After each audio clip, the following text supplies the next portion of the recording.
नमस्कार मंडळी, आज आपण बघूयात इडलीसोबत लागणार जे सांबार आहे त्याची रेसिपी। इथे आता डाळ शिजून घेतलेली आहे, चांगली फेटाळून घेतली। त्यानंतर कढीपत्ता, कांदा उभा चिरून घेतलेला आहे, टोमॅटो, बीटरूट किसून घेतलेला आहे, कोथिंबीर, चिंच, गूळ आणि वाळलेलं खोबरं हे किसून घेतलेलं आहे।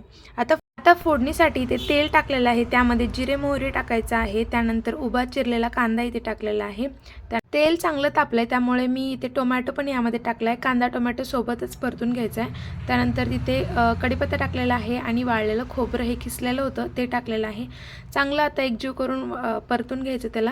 त्यानंतर यामध्ये बीटरूट टाकायचं। बीटरूट टाकल्यावर चव पण अप्रतिम लागते आणि त्याचबरोबर कलरही छान येतो सांबारचा।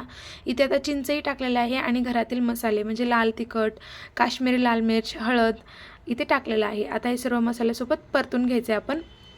आता शिजवलेली डाळ चांगली फेटाळून घेतली होती, आता ती यामध्ये टाकते। आता सर्व एकजीव करून घ्यायचं आणि लागेल तितकं आपण इथे पाणी ॲड करायचं आहे। पातळ करायचं आहे सांबार, कारण की इडलीसोबत खायला पातळ सांबार छान लागतं। त्यानंतर थोडासा गूळ टाकलेला आहे इथे आणि चवीनुसार मीठ टाकायचं आहे आणि यावर बारीक चिरलेली कोथिंबीर ॲड करते। आणि लास्टला आपण इथे कोणत्याही कंपनीचा सांबार मसाला घेतला तरी चालेल। इथे मी MTRचा सांबार मसाला घेतलेला आहे आणि आता वरतून यामध्ये टाकते। एक नंबर चव लागते या सांबारची, नक्की तुम्ही ट्राय करा। एक उकळी आली की गॅस बंद करायचा, आपलं सांबार हे रेडी। Thanks for watching.